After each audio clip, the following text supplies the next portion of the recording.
Okay, it's noon, and so welcome to the Data Practices Potpourri webinar with the Data Practices Office. Thank you for joining us today. For those of you who aren't familiar, the Data Practices Office is a small office in the Department of Administration, and we are a statewide resource on data practices and the open meeting law. Most of what we do is respond to questions related to those laws from members of the public and government. We help the Commissioner of Administration with issuing advisory opinions, and we also provide legislative assistance and training. Our webinars are recorded, so if you do miss part of today's webinar or want to go back and watch one of our prior series or share one with a friend, they are posted on the Data Practices Office YouTube page. I will show you how to find those videos on our website, which is the link on this slide.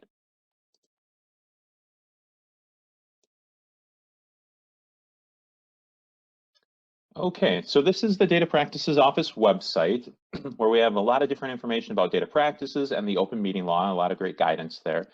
You can also find our YouTube page on the footer of every page right down here on that YouTube icon. You can also go to our news and events menu right here, select events, and then select webinars to go to the page on webinars to find the YouTube information here also. While we're on this page, you can also find some tips if you're having trouble with your audio during today's presentation. There's the audio FAQs. And you can also download the PowerPoints for any of our webinars right down here. We've got them all listed, including the one for today. And you can also access our YouTube channel from here, right at this link.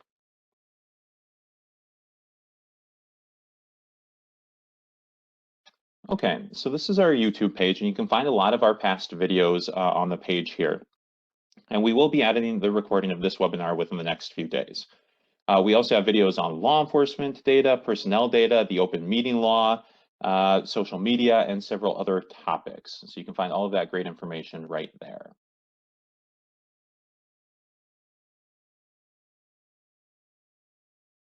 If you'd like to download a copy of today's PowerPoint slides, I'm going to share a file with you right now that you can download or save to your computer.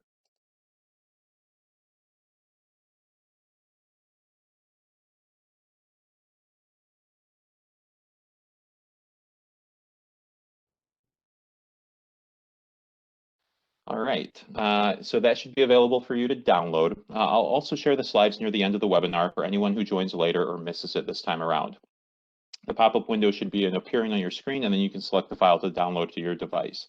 As I mentioned, it's also posted on our website on the webinars page, so you can get a copy there as well.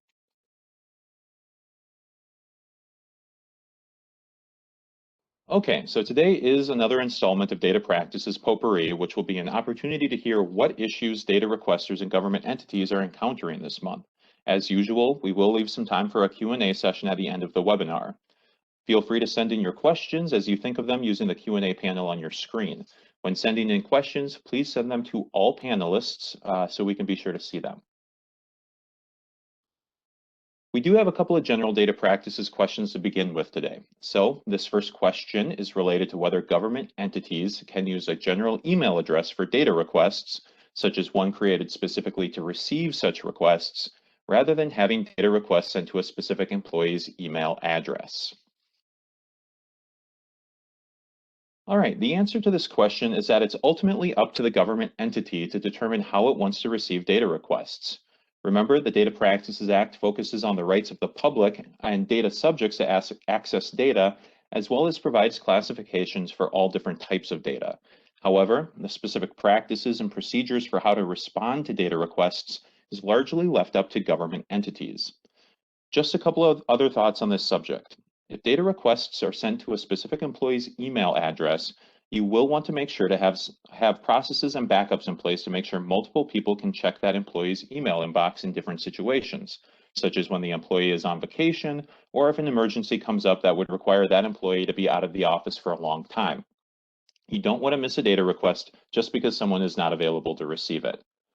Alternatively, when using a general email address that's dedicated to receiving data requests, you may also want to put processes in place to ensure that a requester does eventually receive contact information of a specific employee, especially when your entity has follow-up questions or needs clarification. It's not required, but from a customer service perspective, Data requesters may find it challenging to receive messages or questions in unsigned emails that come from a general email account. It's a concern that we sometimes hear from data requesters.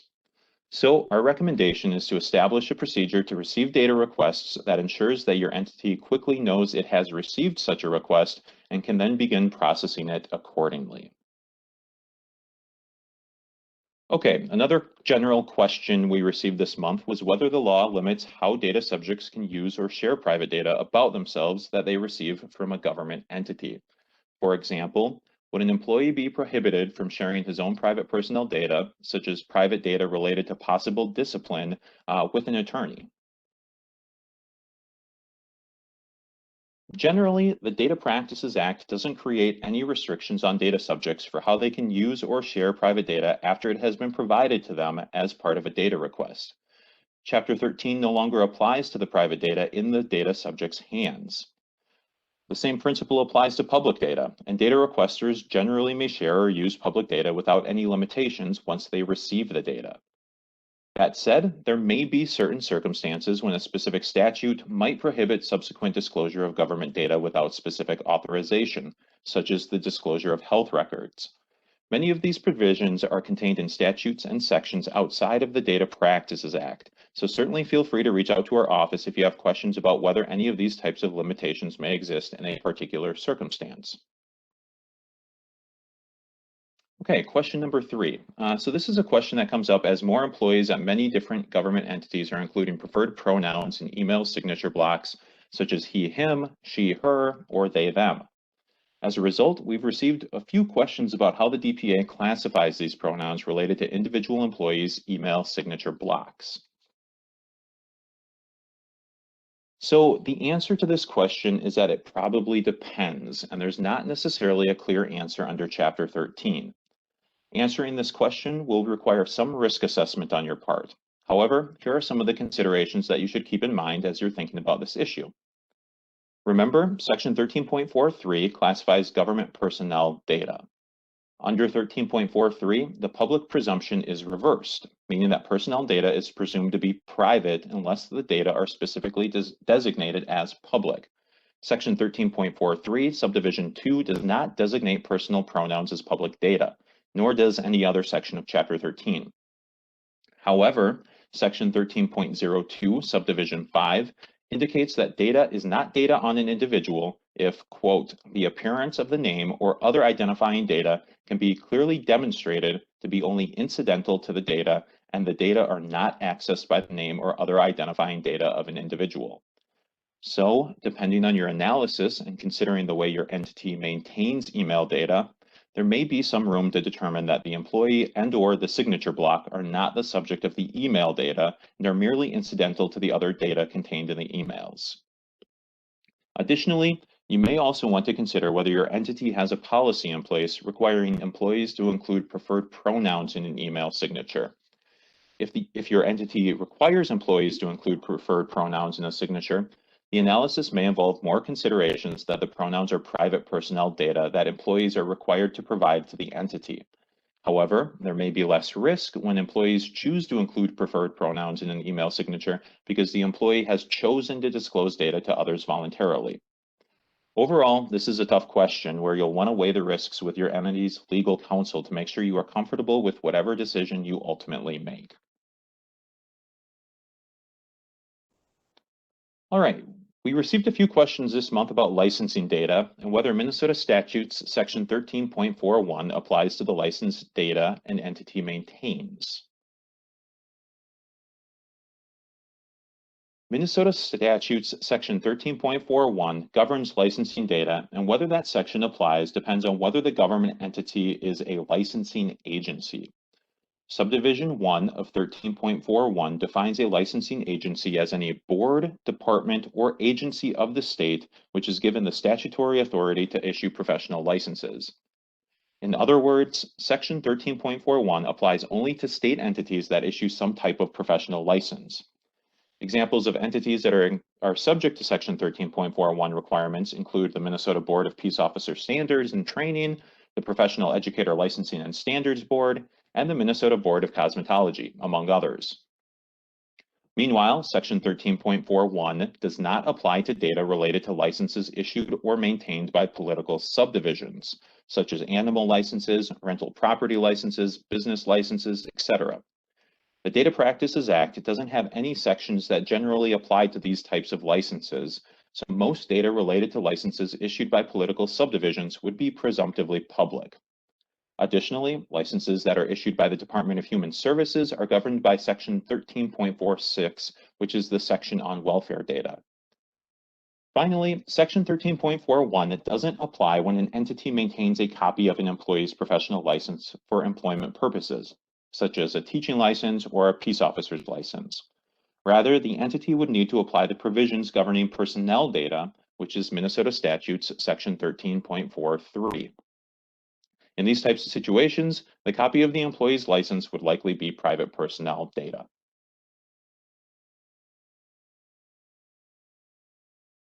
All right, we've received a few questions about who can access law enforcement body camera data. This is a good question because the language of Section 13.825 that describes access is a little different than how rights of access are described in other sections of the Data Practices Act.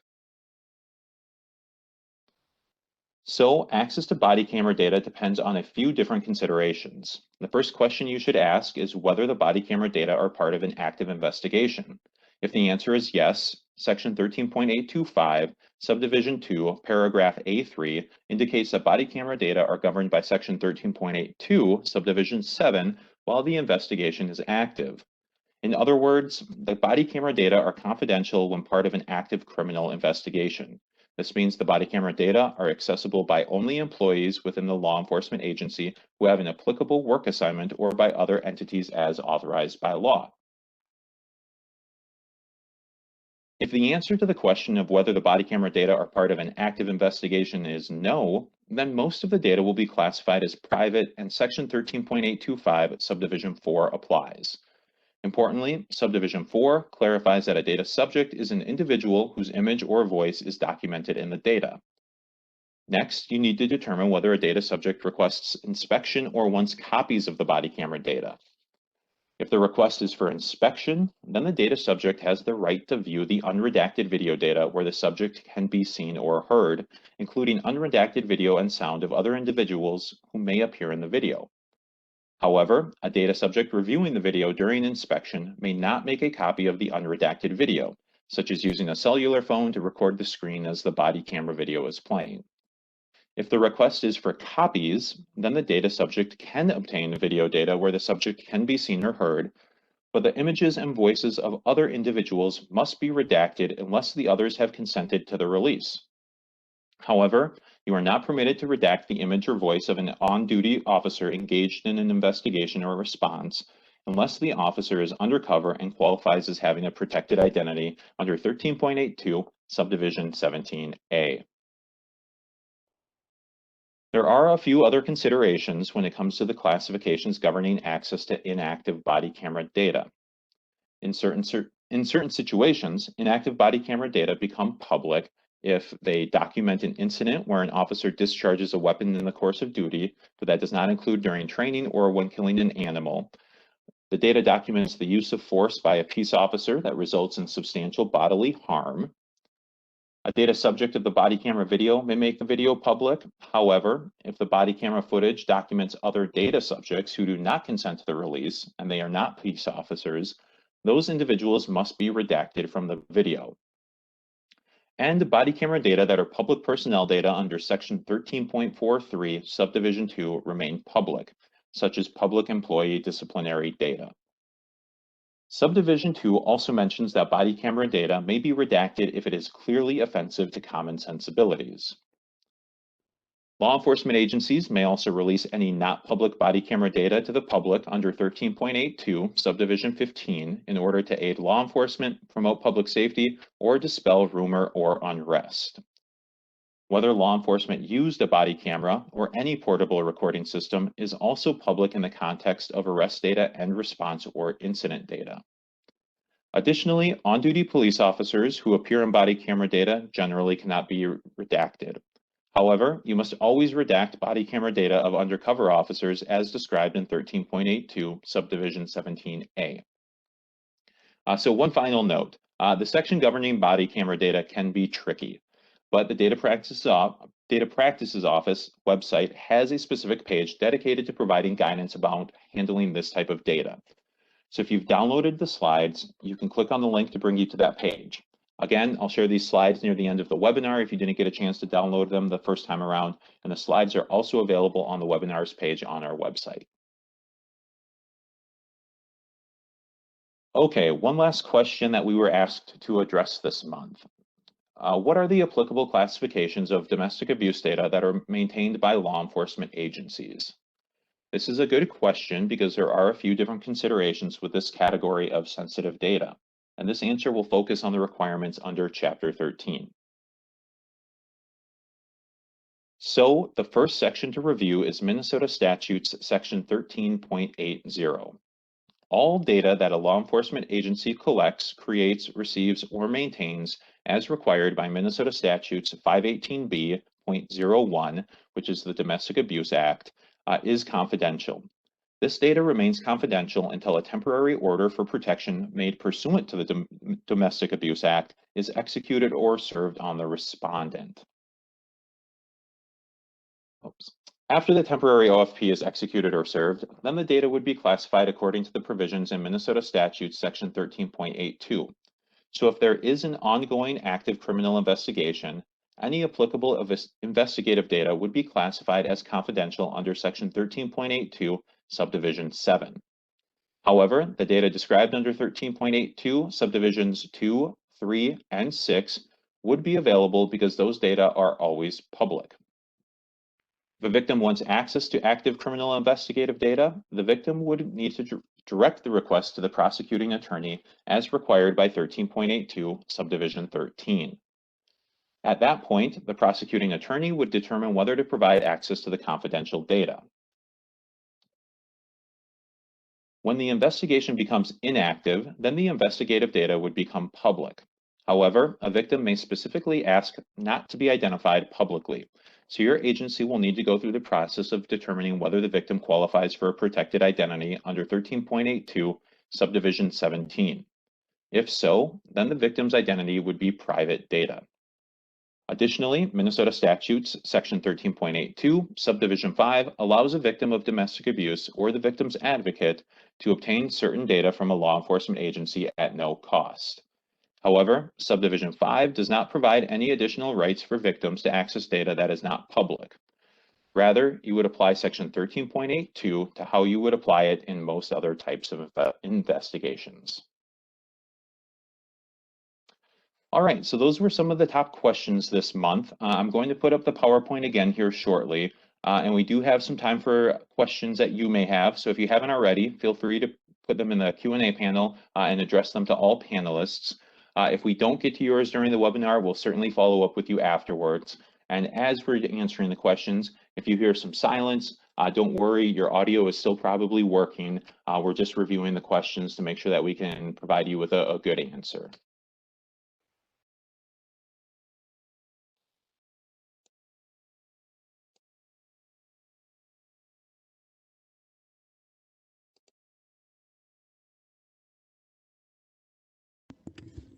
Okay, we do have a few questions here. One of the first questions says, I know that active law enforcement investigative data is private. What if an agency is not actively investigating and refuses to release a police report?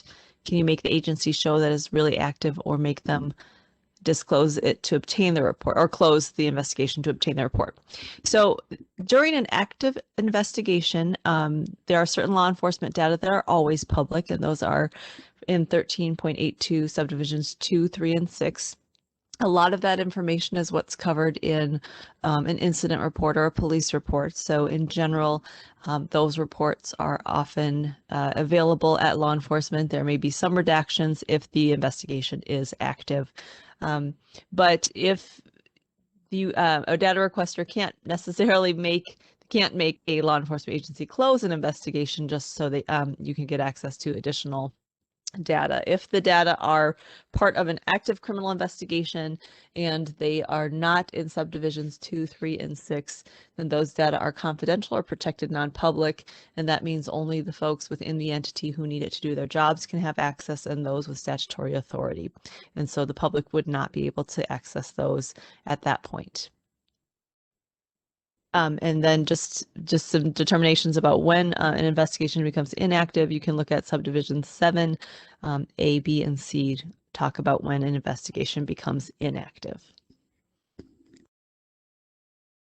We have a similar question. If someone asks for investigative data while an investigation is active, do you have a suggested response? For instance, by citing the provision, the data is confidential, a data requester would know that an investigation is pending.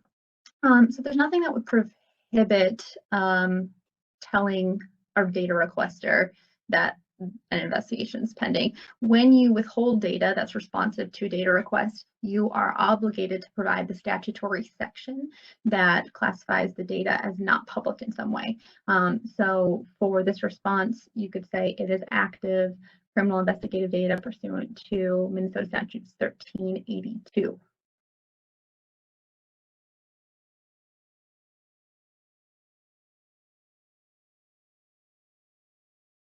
We have another question about penalties. Is there a penalty for not annually reviewing or updating or passing a resolution for the Data Practices Act for City and Police Department procedures under 13.025 by August 1st? So 13.025 requires data inventory and data access policies. Section subdivision 3 also requires government entities to update their policies no later than August 1st of each year, and any other time to reflect changes in personnel, procedures, and circumstances. So for a city, generally the police department is going to fall under the city. So you would probably need only one access policy for the city. It should be updated based on 13025 annually.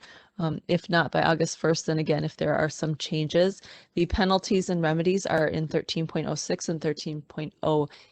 So I'm sorry, 1308 and 1309. So there is an action, a civil action to compel compliance if an entity has not updated their policies and they're out of date and they list the wrong people. Theoretically, a data requester or member of the public could bring a person or the entity to court and compel them to comply and update.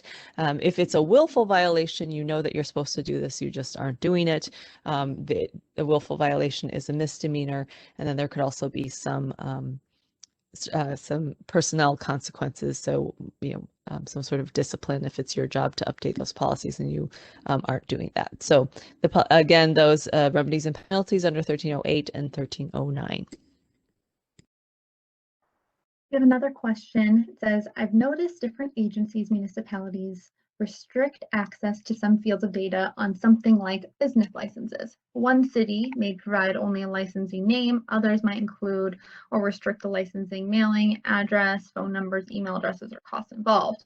Is there an authoritative guideline to encourage or enforce consistency on what fields might be considered public or not public? So anytime an entity redacts responsive data, they have to provide you the statute that provides them authority to withhold that data. If they don't, then you can go back to them and see if they can provide that authority to you that allows them to redact. If they're not able to provide that, then they should give you the data as it's likely public.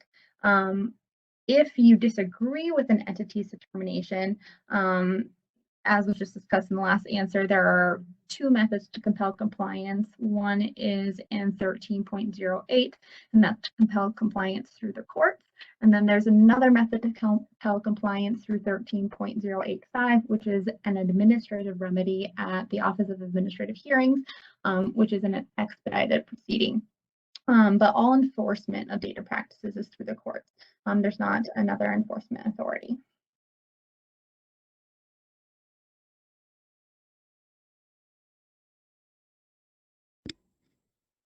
We have another question about statute books. So the Minnesota bookstore used to publish hard copies of Chapter 13 and the rules and Chapter 13D. And unfortunately, the bookstore is not going to be creating those books anymore. However, I did hear that I think that the legislature and the revisor's office may have contracted with someone to produce that set of laws as well. So I don't know when those will be out, but I think it's something that you can check with the legislature about.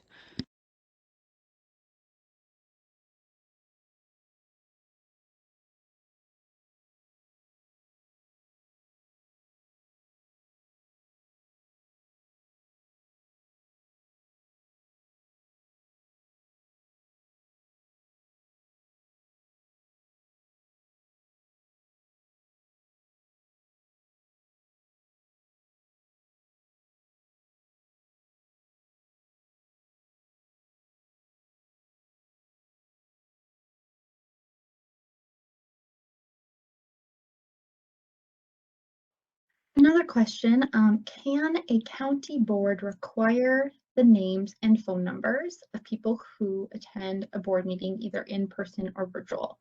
If so, can names and numbers be listed in the meeting minutes? So the open meeting law doesn't say, but something to note about the open meeting law is that it is interpreted in favor of the public and public access. And so requiring names and phone numbers could arguably be a way to restrict access to people only with phone numbers, or there could be other issues associated with that. But there are also other restrictions in the Data Practices Act about what data you can collect on an individual and limiting that data on an individual to information that's necessary for government to perform its functions. And so whether it can require I think that's not clear, but if it does collect that information, there could be some notification collection that might be applicable here, where you could be signing up for notification.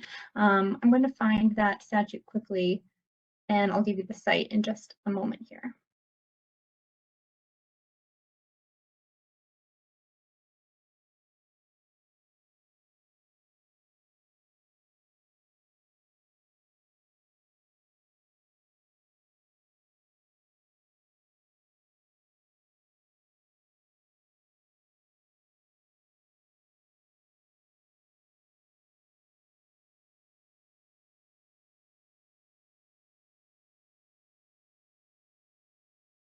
Okay, the statute that I was thinking of is 13.356. It's personal contact and account information. And if government is collecting data on individuals for purposes of notification, information like their telephone number or email address would be private. And so in this instance, if people are signing up for your online meetings or Zoom meeting or notification of your open meetings, and they provide you their telephone address or their telephone number and their email address and their name, at least their telephone number and their email address would likely fall under 13.356 Subdivision A. We have another question. If a data subject in a body-worn camera recording is providing a statement about another data subject, does that data subject have the right to access that recorded statement? In other words, should we just redact the image and not the audio? So this is a great question. The data subjects and the access provisions that generally apply in Chapter 13 are a little bit different for body camera data or portable recording system data in 13.825. So in 13.825 subdivision 4, it says in terms of those data subjects who can have access to these kinds of recordings, it says in addition to the officers, anyone who can be identified by the recording whose image or voice is documented in that data. So I think that it's reasonable to say under 13.825 that the data subjects are those whose images and voice are recorded or are on the recording, and therefore a statement is generally, I think, going to be about the speaker and not necessarily about the subject of the statement. So in that case, the subject of the statement would not necessarily have access if their voice or their image is not on the screen. feel free to follow up with me if that wasn't clear. Okay, so it is now 12:30, and so that's about our time for today. I am opening a poll right now. It's a survey, so you can give us some feedback and let us know how we did today. If we didn't get to your question, certainly we will follow up with you. And always remember that you can go back to the recording if you want to revisit any part of the presentation or the Q&A. We'll have that posted on YouTube within the next couple of days, and then also the PowerPoint slides are available on the website. Again, stay tuned for our Gov delivery notices of our next webinars. And if you do have any requests or certain data practices or open meeting law topics that you'd like us to cover in webinar form in the future, certainly let us know in the survey. Thanks.